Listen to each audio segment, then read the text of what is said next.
Chapitre 2 Caïfoul. Les Atlantes vivaient sous un gouvernement se rapprochant d'une monarchie tempérée. Leur système reconnaissait un empereur élu, sans le moindre caractère héréditaire, et des ministres connus sous le nom de Conseil des Nonantes, ou princes du royaume. Tous ces officiels étaient nommés à vie, sauf révocation pour malfaisance. Ce terme était strictement défini et les sanctions correspondantes sévèrement appliquées. Si haut placé que fût l'offenseur, il ne pouvait échapper au jeu de la loi. Aucune fonction gouvernementale n'était élective, sauf un seul poste ecclésiastique. Les postes secondaires des services publics étaient toujours pourvus par voie de nomination et les titulaires strictement notés par ceux qui les avaient nommés. Ces derniers, empereurs ou princes, étaient responsables devant le peuple de l'usage de leur pouvoir et de la conduite des fonctionnaires choisis par eux. Le présent chapitre n'a pas pour objet de faire un cours de politique atlante, mais de décrire les palais ministériels et royaux que la nation mettait à la disposition de ses élus, un pour chaque prince, 3 pour l'empereur. Dans l'ensemble, la description extérieure et intérieure de l'un de ces bâtiments donne une idée de ce qu'étaient les autres. Il en est de même aujourd'hui aux États-Unis et dans les nations modernes. Un édifice gouvernemental se reconnaît aisément aux traits généraux de son architecture. La description d'Agakoé, palais principal de l'empereur, servira donc un double but, celui de donner une idée de la plus célèbre résidence du grand empire de Poséide et celui d'illustrer le style prédominant de l'architecture gouvernementale pendant la période où je résidais en Atlantide. Je prie le lecteur d'imaginer un tertre haut d'environ 5 mètres, large de 50 et long de 250. La plateforme supérieure était faite de blocs de porphyre taillés. Sur les 4 côtés, un escalier en pente douce descendait vers le gazon environnant. En avant et en arrière, les marches étaient divisées en 15 sections. Aux extrémités, les escaliers n'avaient que 3 sections, chacune de 15 mètres de long. Les 2 sections voisines des coins étaient séparées par des divisions consistant en de profonds retraits quadrangulaires dans lesquels et autour desquels les escaliers couraient sans interruption. La section centrale était séparée de chacune des sections latérales par un colossal serpent de grès sculpté, aussi vivant que l'art pouvait le rendre. Les têtes de ces reptiles immobiles reposaient sur le tapis de gazon vert au bas des escaliers. Leur corps s'étalait en plein relief sur les marches, jusqu'en haut de la plateforme. Ils étaient enroulés autour de colonnes massives qui supportaient les frontons des vérandas de la superstructure. Le palais était érigé sur la plateforme de porphyre et les colonnes formaient un péristyle fort imposant entre les larges vérandas et les marches. La division suivante consistait en un quadrangle dans les marches, la suivante en un nouveau serpent, et ainsi de suite tout autour de l'édifice. J'espère que ma description est suffisamment claire pour donner une idée de cet immense parallélogramme entouré de marches gardées par de monstrueuses formes serpentines à la fois utiles et ornementales. Ces emblèmes religieux ne symbolisaient pas seulement la sagesse, ils rappelaient aussi l'apparition d'un serpent de feu dans le ciel de la terre d'autrefois, au moment crucial où l'homme s'était séparé de Dieu. Alternant avec ces formes, les retraits rompaient l'aspect rectiligne de la façade et en évitaient la monotonie. Au-dessus s'élevait le premier étage du palais proprement dit. Son péristyle entrelacé de serpents soutenait de grands toits de véranda sur lesquels d'énormes vases remplis de terre nourrissaient toutes sortes de plantes tropicales, d'arbustes et de nombreuses variétés d'arbrisseaux. Ce jardin luxuriant parfumait l'air, déjà rafraîchi par de nombreuses fontaines qui jouaient au milieu des plantes. Au-dessus du premier étage, avec ses portiques pleins de fleurs, s'élevait un autre étage d'appartements entouré de galeries ouvertes dont le sol était formé par les toits des pièces inférieures. Le troisième et dernier étage ne comportait pas de véranda, bien qu'il fût tout entouré de galeries promenades dont le toit de l'étage inférieur formait le sol. La même luxuriance de fleurs et de verdure rendait cet étage aussi charmant que les autres. Les oiseaux à beau plumage et à beau ramage en étaient les hôtes bienvenus. Bien que libres, ils étaient apprivoisés, car nul ne leur avait jamais fait de mal. Des gardes étaient munis de sarbacanes, projetant sans bruit leurs dards. Silencieusement, ils détruisaient tous les oiseaux de proie, les espèces d'oiseaux non chanteurs ou ternes de plumage, ou encore ceux qui ne se rendaient pas utiles par leur qualité d'insectivores et qui, pour ces diverses raisons, étaient regardés comme indésirables. Des tours et des flèches gracieuses jaillissaient du toit principal. Les nombreuses pièces en encorbellement, les angles, les arêtes de voûte, les arcs-boutants ajourés, les corniches et les multiples ornements architecturaux enlevaient au palais toute apparence de lourdeur. La plus grande des tours était encerclée jusqu'en haut par un escalier en spirale qui conduisait à une plateforme supérieure enclose de parapets à 30 mètres au-dessus d'un toit d'aluminium. Le palais d'Agakoé était seul parmi les édifices gouvernementaux à posséder une tour semblable. Celle-ci avait été érigée quelques siècles avant mon époque, en mémoire d'une belle princesse, enlevée aux soins aimants de son époux et partie au Navasamine, le pays ombreux des âmes, quittant la terre. Tel était le palais Gagakoé. À l'étage supérieur, on avait installé un grand musée officiel. L'étage médian était occupé par les bureaux des principales autorités du gouvernement. Quant au premier étage, il était magnifiquement disposé et meublé pour servir de résidence privée à l'empereur. Il n'est pas sans intérêt de noter que les gueules béantes des serpents de pierre, décrits plus haut, servaient de porte d'entrée, de taille normale, à certains appartements du rez-de-chaussée. Ce détail donnera une idée exacte de l'importance de ces reptiles monstrueux, cependant artistiques dans leurs proportions. Leur corps était de grès sculpté, gris, rouge ou jaune. Les yeux étaient de sardoine, de cornaline, de jaspe et d'autres minéraux siliceux colorés. Quant aux dents crochues des gueules béantes, elles étaient de quartz blanc éclatant et encadraient les portes d'entrée. L'existence d'une pareille masse de pierre taillée et sciée oblige les cerveaux modernes à se demander si les Atlantes n'obtenaient leurs produits finis que par le labeur incessant des esclaves, ou si nous possédions des machines particulièrement efficaces pour tailler la pierre.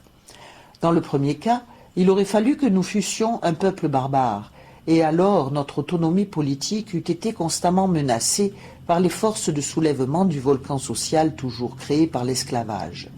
C'est la seconde hypothèse qui est exacte, car notre machinerie dans ce domaine faisait notre orgueil parmi les nations, ainsi d'ailleurs qu'une diversité presque infinie d'outils servant à toutes sortes de fins. Qu'on me permette ici une affirmation, destinée non pas à étayer une discussion, mais à être comprise à la lumière des chapitres suivants. Si nous, les Atlantes, nous n'avions pas possédé cette vaste gamme d'inventions mécaniques et les talents d'inventeurs qui nous assuraient de tels triomphes, alors vous autres des temps modernes, vous ne posséderiez pas non plus ces facultés créatrices, ni aucun des produits d'un pareil génie. Peut-être en étudiant mon affirmation, ne comprendrez-vous pas le lien entre nos deux époques et nos deux races, mais à mesure que vous approcherez de la fin de cette histoire, votre mémoire se référera à mes paroles avec une pleine intelligence de la question. Confiant dans le succès de mon effort pour vous dépeindre en paroles l'aspect d'un édifice gouvernemental atlante, j'essaierai maintenant de vous donner une idée du promontoire caïphalien où trônait Caïfoul. Cette ville royale était la plus grande de son temps. À l'intérieur de ses limites résidait une population de 2 millions d'âmes. Elle n'était pas protégée par une enceinte fortifiée. À la vérité, aucune des villes de cette époque n'était entourée de murs, et sous ce rapport, elle différait des villes et cités connues à des époques historiques ultérieures. Quand je retrace mes souvenirs de cette période de Poséide, je ne m'écarte pas des faits, car toute ma présente narration est historiquement tirée des archives de la lumière astrale. Néanmoins, elle antidate de bien des siècles les histoires transmises par les manuscrits, rouleaux de papyrus ou pierres gravées, car Poséide n'existait déjà plus sur Terre au moment où les premières pages de l'histoire furent écrites par les premiers chroniqueurs employant le papyrus, ni même plus tôt encore quand les sculpteurs d'obélisques et les écrivains sur pierre des temples d'Égypte gravèrent leurs hiéroglyphes sur un granit durable. Alors, l'Atlantide n'était déjà plus connue sur Terre, car il y a bientôt 9000 ans que l'océan a englouti notre beau pays sans en laisser de traces, moins de traces qu'il n'en subsiste d'Herculanum et de Pompéi, enfouis sous les cendres et la lave, et dont l'existence même fut mise en doute par la chrétienté pendant 16 siècles. Des excavateurs ont enlevé les scories de Pompéi, mais de Caïfoul, nul ne peut écarter les flots de l'Atlantique et révéler ce qui n'existe plus. Car si chaque jour était un siècle, il se serait écoulé près de 3 mois de ces jours-là, depuis que le redoutable commandement de Dieu a été donné aux eaux. Couvrez le pays de manière que le clairvoyant soleil n'en voit plus trace tout au long de sa course. Et il en fut ainsi.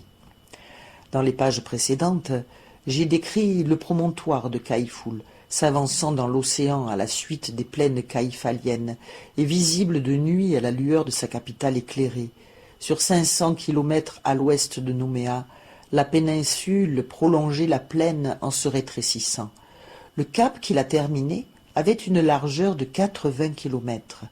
Il s'élevait directement de l'océan à une trentaine de mètres de hauteur, tout comme les falaises crayeuses de la Manche, et à ce niveau, la plaine était plate comme la main.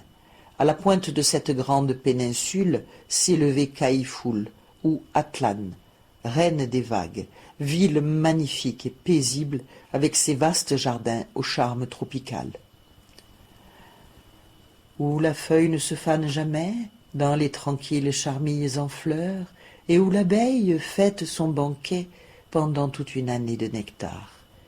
Ces collines artificielles, dont les plus élevées portaient les palais gouvernementaux, étaient percées ou surmontées par de larges avenues ombragées de grands arbres. Les avenues partaient du centre de la ville comme les rayons d'une roue et s'allongeaient en ligne droite sur 80 kilomètres. Elles étaient coupées à angle droit par des avenues plus courtes, traversant la péninsule sur 60 kilomètres dans le sens de sa largeur. Ainsi, dans une splendeur de rêve, s'étendait la plus fière cité de ce monde ancien. Nulle part Caïfoul ne s'approchait de l'océan à moins de 8 kilomètres. Elle n'avait pas de mur d'enceinte, mais était complètement entourée par un immense fossé de plus d'1 kilomètre de largeur et 20 mètres de profondeur moyenne, alimenté par les eaux de l'Atlantique.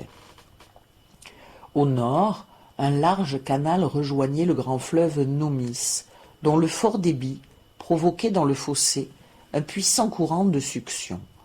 Les eaux de l'océan entraient par le sud et drainaient le fossé sur toute la périphérie de la ville. De la sorte, l'écoulement à la mer était assuré pour les eaux de tous les égouts de cette île circulaire artificielle. D'énormes pompes à moteur refoulaient les eaux fraîches de l'océan à travers de vastes tuyaux et canalisations de pierre sur toute la surface de la ville, inondant les égouts et fournissant de la force motrice pour divers usages, lumière et applications électriques de toutes sortes. Services électriques? Énergies électriques? Oui, en vérité, nous avions une profonde connaissance de cette force motrice universelle. Nous l'utilisions sous des formes innombrables, dont beaucoup restent à redécouvrir dans votre monde moderne. À mesure que des hommes et des femmes de cette époque ancienne se réincarnent dans le présent âge, ils se remémorent chaque jour une plus grande partie de nos procédés. Chers amis, il est étrange que vous restiez incrédules lorsque je parle de ces inventions que vous considérez comme propriété exclusive des temps modernes, mais je parle par expérience, en connaissance de cause, car je vivais alors et vis encore maintenant. Non seulement j'ai vécu en Atlantide il y a 12 000 ans, mais j'ai vécu aux États-Unis avant, pendant et après la guerre de sécession. Une partie de notre courant électrique était tirée du mouvement des vagues sur le bord de la mer et une fraction plus grande encore du flux et du reflux des marées. Les torrents de montagne et les procédés chimiques en fournissaient aussi. Mais la source principale d'énergie provenait de ce que nous appelions à juste titre le côté nocturne de la nature. Nous connaissions, comme vous, de puissants explosifs, mais nous les utilisions sur une échelle bien plus vaste et variée.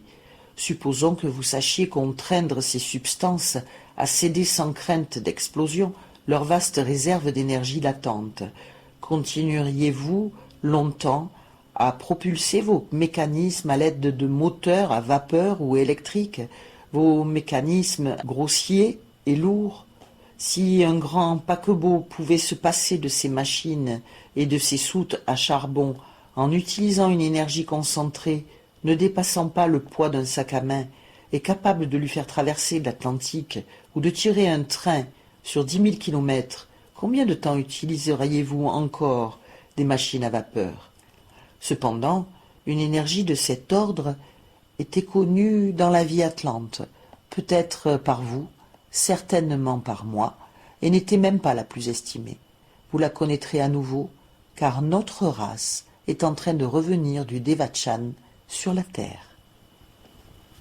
Le Devachan étant le séjour des morts, l'au-delà. Je disais que cette énergie n'était pas seule à notre disposition. Comparée aux lourdes machines à vapeur, un mécanisme employant l'énergie du côté nocturne de la nature ressemblerait à un léger moteur à explosion. Que sont les forces du côté nocturne de la nature? Je ne répondrai ici que par une autre question.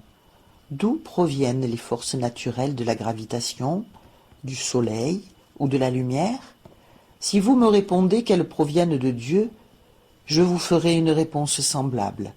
L'homme est l'héritier du Père. Tout ce qui appartient au Père appartient aussi au Fils. Si Encal reçoit son impulsion de Dieu, le Fils découvrira comment le Père s'y prend et finira par en faire autant, comme les hommes le firent jadis en Atlantide. Mais vous pourrez faire de plus grandes choses que nous. Vous existez maintenant, vous existiez alors. Vous êtes Poséide revenu, et sur un plan supérieur. Le grand fossé, entourant la capitale, avait été creusé pour un but maintenant atteint depuis des siècles.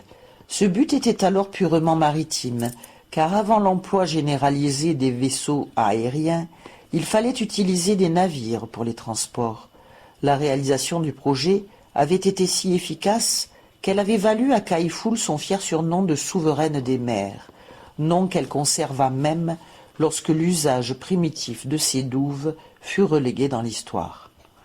Quand des moyens de transport améliorés eurent supplanté les anciens, on laissa se rouiller ou bien on convertit à d'autres usages les navires qui pendant 10 siècles avaient fait honneur à toutes les mers et à toutes les routes maritimes du globe. L'océan ne portait plus maintenant que de rares voiliers de plaisir, appartenant tous à des gens qui aimaient la nouveauté et satisfaisaient ainsi leur goût du sport. Ce changement radical n'était cependant pas un motif suffisant pour laisser se désagréger les 220 kilomètres de quais en maçonnerie qui bordaient le fossé. Les eaux non maîtrisées auraient rongé le terrain, causé la perte de propriétés précieuses, détérioré le système sanitaire de la ville et en outre détruit la beauté des douves et de leurs alentours. Aussi, durant les 700 ans qui s'écoulèrent depuis l'abandon des transports maritimes, on n'avait laissé aucune fissure menacer cette grande longueur de maçonnerie. Un trait remarquable de Kaifoul était la richesse et la beauté exceptionnelle de ses arbres et de ses bosquets tropicaux. Bordant les avenues et couvrant les collines couronnées de palais, dont beaucoup s'élevaient à 60 et même 100 mètres au-dessus du niveau de la plaine, des arbres, des arbustes, des plantes grimpantes et des fleurs annuelles ou vivaces remplissaient les gorges, canyons, défilés et plateaux en miniature, dont la création avait enchanté les Atlantes amateurs d'art. Cette végétation couvrait les pentes et entourait les falaises minuscules et les murs des bâtiments. Elle cachait même une grande partie des marches qui conduisaient par de larges méplats jusqu'au bord des douves. Elle recouvrait tout, tel un glorieux vêtement verdoyant. Le lecteur commence peut-être à se demander où vivaient les habitants. La question vient à point, et j'espère que la réponse en sera jugée intéressante. La surface du grand promontoire était primitivement une plaine. On l'avait transformée en une configuration bien plus belle de collines et de vallonnements. Pour effectuer ce changement, on avait édifié avec une résistance à toute épreuve des masses rocheuses de fort volume surmontées de terrasses. On y avait ménagé des tunnels voûtés pour les avenues d'intersection et rempli les espaces creux d'un mélange soigneusement pilonné d'argile, de ciment et de cailloux. L'extérieur avait été ensuite couvert de terreau sur les parties plates, et l'on avait construit des gradins pour servir de support à une végétation variée. Ces collines couvraient des centaines de kilomètres carrés de la plaine primitive, laissant, sauf quelques exceptions, peu de terrain plat en dehors des avenues. Un grand nombre de ces avenues escaladaient les collines ou remontaient le long d'un canyon jusque vers son col terminal. Puis, elles pénétraient dans la colline sous le col et débouchaient de l'autre côté par un tunnel voûté. Des tubes de cristal, dans lesquels on avait fait un vide absolu, éclairaient ces passages d'une lumière continue dérivée des forces du côté nocturne de la nature. Les faces verticales et inclinées des constructions, ainsi que les parois des canyons, étaient creusées de larges chambres de dimensions variées. Les portes et fenêtres étaient cachées par des imitations de corniches d'où pendaient des vignes vierges et autres plantes se plaisant dans les rochers. Ainsi se trouvait dissimulée à la vue la raideur peu gracieuse des cadres métalliques sous-jacents. Les appartements formaient des ensembles artistiquement disposés pour abriter des familles. Les feuilles de métal qui couvraient les murs empêchaient l'humidité à l'intérieur, et la position souterraine des appartements leur assurait en toute saison une température régulière. Les plans de toutes ces résidences étaient faits par le gouvernement. Celui-ci les construisait et en conservait la propriété. Les habitants les louaient au ministère des Bâtiments publics. Le loyer était nominal, c'est-à-dire juste suffisant pour payer la contrepartie des services rendus, entretien, éclairage électrique, chauffage, fourniture d'eau et salaire des fonctionnaires chargés de ces services. Le loyer total ne coûtait pas plus de 10 à 15% du salaire d'un ouvrier mécanicien qualifié. Le lecteur voudra bien excuser ce luxe de détails, faute desquels il n'aurait qu'une conception vague et peu satisfaisante de la vie dans ces temps antédiluviens. Le grand charme de ces résidences provenait de leur isolement, ce qui évitait l'aspect affreux de masses anguleuses de maisons que l'on voit dans nos villes actuelles, mais qu'on ne rencontrait que fort rarement dans les cités atlantes. Un observateur accoutumé aux atrocités modernes de pierre, de briques et de bois aurait trouvé Caillefoul remarquable. En grimpant sur la hauteur, il n'aurait aperçu aucune de ces constructions empilées perçant le ciel et séparées par des tunnels étroits, sombres, sans arbres, et souvent infectes, faussement appelées rues. Il aurait vu une colline, puis une autre, puis encore une autre, jusqu'à les compter par vingtaines, car il y en avait 190 en tout. Il aurait vu un lac, puis une falaise avec un étang, ou un parc boisé à ses pieds, puis des gorges en miniature, avec leurs petites forêts si régulièrement irrégulières. Il aurait vu des cascades et des torrents, alimentés par l'inépuisable apport d'eau fraîche de la municipalité, avec leurs rives et plages couvertes d'espèces de plantes, arbres et arbustes qui aiment la proximité de l'eau vive. Chers amis, telle est la vue que vos yeux auraient contemplée si vous aviez regardé Caillefoul avec moi, et peut-être l'avez-vous fait. Cependant, Caïfoul n'était pas dénué de maisons construites à la manière moderne, car toute personne qui en avait les moyens et l'autorisation du service d'urbanisme avait le droit de construire de telles maisons çà et là, dans des situations et un style calculés pour ajouter à la beauté de l'ensemble. Beaucoup de gens usaient de cette faculté. Il existait aussi un nombre harmonieux de musées d'art, de salles de spectacle et de bâtiments non destinés au logement. En me promenant dans la ville, je vis qu'à certains endroits, les avenues paraissaient prendre brusquement fin dans des sortes de grottes dont l'intérieur enfermait habituellement des stalactites descendant du plafond. Peut-être l'avenue était-elle légèrement déviée de la ligne droite, ce qui empêchait d'en apercevoir la continuité. À l'intérieur de ces grottes, des lampes cylindriques à abat-jour, fonctionnant à haute tension dans le vide, projetaient tel un clair de lune une douce lueur très agréable aux passants qui y arrivaient du plein soleil. La plupart des Atlantes étaient des cavaliers accomplis. Le gouvernement fournissait des transports électriques. Les chevaux ne servaient pas de moyens de locomotion. On les montait pour faire de la culture physique et acquérir de la grâce. En vérité, les réformateurs chrétiens de la fin du XIXe siècle auraient été dans le pays de leurs rêves s'ils avaient été caïphaliens, car le gouvernement appliquait ses principes de paternalisme collectiviste d'une manière tellement systématique qu'il s'était approprié toutes les terres, tous les moyens de communication et de transport, toutes les usines, bref, toute propriété.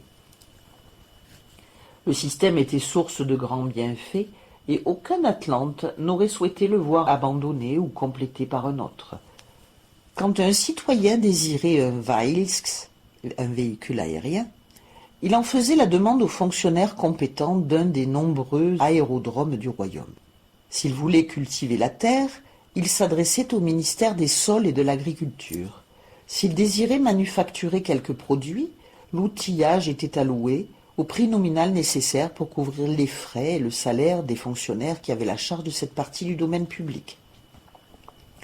Je pense que ces exemples suffiront.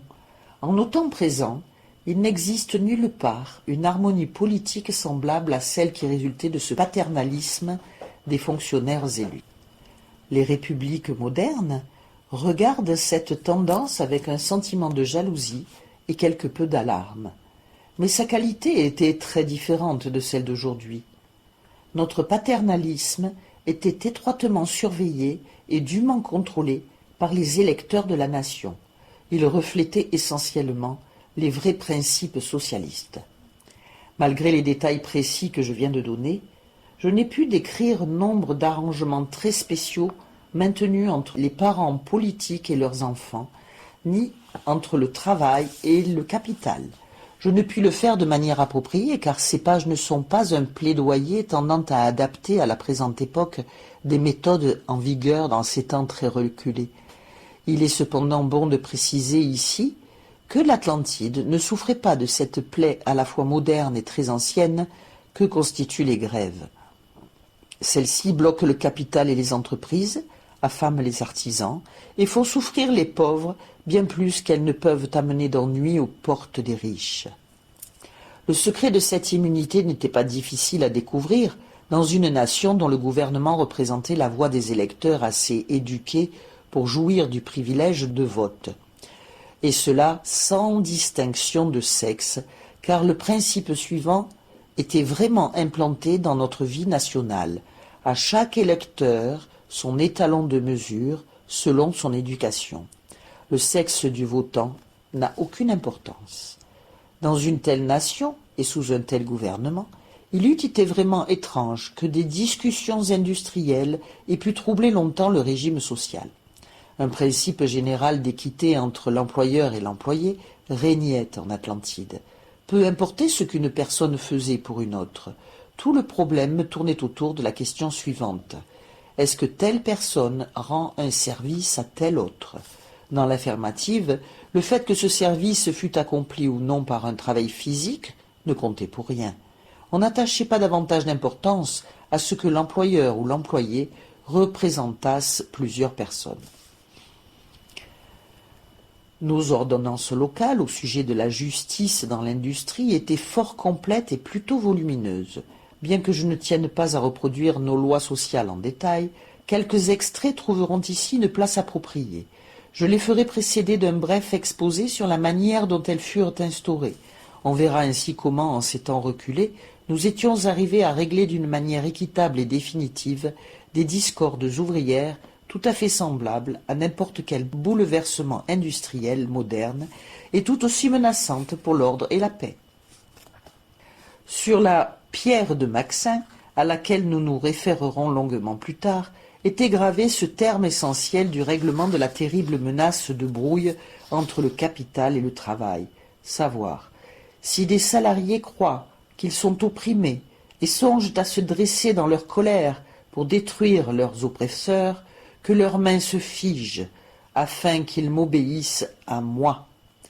Je leur dis, ne lésez aucune personne dans son corps ni dans ses biens, même si elle vous opprime, car tous ne sont-ils pas frères et sœurs? N'êtes-vous pas tous les enfants d'un même Père, du Créateur sans nom? Mais je vous commande ceci, détruisez l'oppression. Les choses valent moins que les hommes. Allez-vous les laisser gouverner et opprimer leurs maîtres? Recherchez diligemment le sens de mes paroles. Les étudiants de la doctrine interprétaient ce commandement comme signifiant que les classes industrielles opprimées ne devaient pas nuire aux capitalistes oppresseurs ni à leurs propriétés. Les classes riches étaient victimes des circonstances, peut-être autant que les pauvres gens.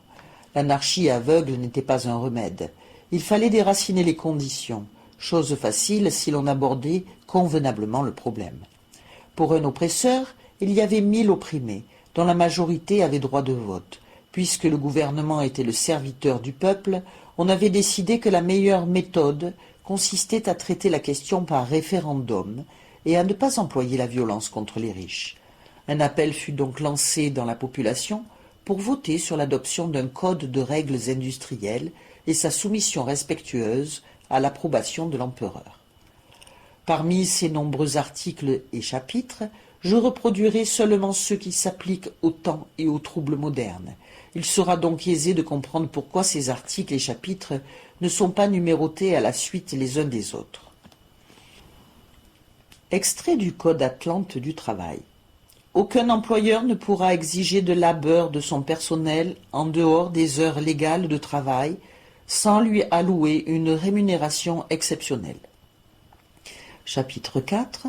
Au cours d'une période de 24 heures, le temps légal de travail ne devra être ni inférieur ni supérieur à 9 heures lorsqu'il s'agira de travail physique ou à 8 heures pour les emplois sédentaires qui exigent principalement un effort mental. Ce règlement permettait aux deux parties d'établir un contrat de travail qui leur convenait mutuellement. Il spécifiait le commencement et la fin des heures de travail par référence à la première heure du jour qui correspondait au midi moderne. En matière de salaire, la loi était fort claire. Partant du point de vue que l'humanité dans sa nature inférieure est égoïste, elle présumait que les employeurs tendraient à se gonfler, à s'agrandir selon la doctrine moderne du laissez-nous faire. Il fallait donc que la loi les obligeât d'être justes lorsqu'ils n'étaient pas poussés par le sens du devoir à traiter équitablement leurs semblables ou quand le droit n'était pas soutenu par la force. Dans ce domaine, le monde anglo-saxon, en qui l'Atlantide et Suernis se réincarnent, montre l'un des symptômes du progrès lent mais certain engendré par le temps. Bien que l'homme, à l'instar de toutes les créatures animées ou inanimées, se meuve en circuit, il parcourt néanmoins une spirale et progresse à chaque tour, s'avançant sur un plan toujours plus élevé. Alors qu'en Atlantide, les esprits avancés devaient avoir recours à la contrainte pour obtenir que les faibles fussent légitimement traités, en Amérique et en Europe, on rencontre une certaine bonne volonté qui fait partie du devoir de justice et d'équité. C'est pourquoi nous voyons souvent les patrons modernes faire volontairement ce que les Atlantes ne faisaient qu'à cause de la loi, et notamment procéder au partage de leurs bénéfices avec les ouvriers. La rédaction finale de la loi ayant été confiée aux législateurs, les électeurs décidèrent que le gouvernement devait instituer un ministère de l'intendance, dont le rôle consisterait à réunir toutes les statistiques concernant les produits alimentaires du commerce, les textiles indispensables pour se vêtir et en général tous les articles nécessaires à l'entretien convenable des individus. Ces statistiques devaient permettre une estimation de tous les produits de première nécessité, parmi lesquels on comptait les livres pour la nourriture mentale. On calculait le coût de toutes ces choses pour une année et on le divisait par le nombre de jours ouvrables. On obtenait ainsi le taux du salaire quotidien, qu'on révisait tous les 90 jours selon les fluctuations des principaux articles. Le salaire n'était donc pas entièrement stable et le taux applicable à un trimestre pouvait parfaitement différer de celui des trimestres précédents. Je reprends mes citations. Chapitre 7, article 5. Les employeurs diviseront le bénéfice brut de leurs entreprises conformément au plan suivant. Il sera payé en espèces à chaque employé un salaire ou un traitement conforme à l'estimation trimestrielle du coût de la vie faite par le ministère de l'Intendance. Sur le solde, il sera réservé 6% des capitaux investis, ce pourcentage formant le bénéfice net de l'employeur. Sur le nouveau solde, on prélèvera les dépenses courantes. Le surplus éventuel sera partagé en deux. Une moitié sera investie pour servir une rente aux malades et aux infirmes, ou payer une assurance aux familles des ouvriers et employés décédés. L'autre moitié sera distribuée périodiquement au personnel, proportionnellement à ses émoluments et indemnités diverses. Chapitre 8, article 5. L'ensemble du personnel n'est que l'équivalent du directeur général. Le directeur général est égal au corps de ses subordonnés. En conséquence, lorsque les employeurs n'assureront pas personnellement la marche de leur entreprise, ils devront payer au directeur un traitement égal au total des salaires de ses subordonnés. Certes, ces lois du travail rendent un son moderne. Mais à toutes les époques et dans toutes les nations, la civilisation a tendance à s'exprimer sous des formes qui semblent presque identiques si on les traduit dans le langage du jour. Ainsi, dans l'antique Atlantide et la moderne Amérique, le mot grève décrit correctement une révolte des travailleurs. Le même principe caractérise toutes les autres phases, car les progrès du monde d'un âge à l'autre sont fort lents. Ainsi, dans son présent cycle secondaire, le monde n'est ni aussi avancé ni aussi civilisé que l'ancienne Atlantide. Cette affirmation peut paraître sévère, on la comprendra ultérieurement. J'ai décrit en gros les principales caractéristiques industrielles de Poséide. Les grèves récurrentes et les émeutes qui provoquèrent le vote de ces lois disparurent, et la paix prit son élan. Certes, les changements qu'elles provoquèrent furent favorables, mais les puissants cherchaient toujours à tourner la loi. Ils n'y parvinrent pas à un degré dangereux. Néanmoins, le désir qu'ils en avaient s'intégra dans le karma. En conséquence, quand la chrétienté moderne atteignit le XVIIIe et surtout le XIXe siècle, et que cette époque atlante commença à se réincarner, la tendance à l'oppression se fit jour à nouveau pendant un certain temps. Un nouveau facteur primant cette tendance apparaît timidement de nos jours. 1940. C'est la bonne volonté de faire ce qui est bien pour le seul amour de la justice. Au cours des toutes récentes années, elle s'est manifestée dans le domaine industriel, tel un signe des lueurs crépusculaires du dernier jour, dont la dernière heure marquant la fin d'une époque est maintenant près de sonner. Je me réfère particulièrement au plus grand désir des hommes de traiter équitablement leurs concitoyens sans y être contraints par la loi. Il est vrai qu'ils le font principalement parce qu'ils trouvent le procédé payant, mais jamais on ne l'aurait trouvé tel si la réincarnation de notre esprit d'équité n'avait pas poussé à des expériences dans le partage des bénéfices, dans l'espoir de faire disparaître l'iniquité des grèves et d'harmoniser la société de manière que chacun traite son voisin comme il voudrait lui-même être traité. Finalement, si étrange que cela paraisse, cette amélioration descend en ligne directe par réincarnation des droits acquis par la force en Atlantide. De même qu'en Atlantide, l'oppression réincarnée ressortait de la tombe des âges écoulés avant la construction de la merveilleuse pyramide de Gizeh. Si je faisais ici autre chose qu'une allusion à ce sujet, j'empiéterais sur un travail confié à d'autres par le Messie. Toutefois, j'en dirai davantage plus tard. Il suffit donc pour l'instant de savoir qu'au cours de ces époques, l'homme luttait pour remonter la pente où avaient chu ses ancêtres, et que ses progrès étaient à peine perceptibles. Gloire soit donnée au Père de ce que ses enfants s'élèvent lentement mais sûrement vers ces hauteurs par des voies détournées. Leurs rechutes sont nombreuses, mais ils se relèveront et ne permettront pas à l'ennemi de triompher. Bien que cela puisse paraître une digression, il faut que je parle ici du système de transport électro-odique de Kaifoul et des autres villes et villages disséminés dans l'Empire et ses colonies. La description ne concerne que les moyens de transport locaux. De part et d'autre de chaque avenue, un large trottoir pavé de mosaïques était réservé aux piétons. Sur sa bordure se dressait une série de vases de pierre massifs et sans fond, dans lesquels poussaient des arbustes d'ornement et des plantes à feuillage. De chaque côté des vases, un rail métallique était supporté à 3 mètres de hauteur par des potences semblables à celles qui retiennent les embarcations de sauvetage à bord des bateaux. À intervalles réguliers, la ligne principale croisait d'autres rails susceptibles de se relayer ou de s'abaisser pour former jonction. La commande se faisait par un simple levier. Ces rails servaient de réseau routier urbain, car à l'exception des grandes artères rayonnantes, peu de rues étaient pavées sous ces rails. Sur la carte du service municipal des transports, l'ensemble de ces rails principaux et des traversées ressemblait à la toile d'une araignée de jardin. Dans chaque quartier, on trouvait une multitude de voitures munies de mécanismes auto-odiques leur permettant de s'élancer à une vitesse prodigieuse avec leurs passagers.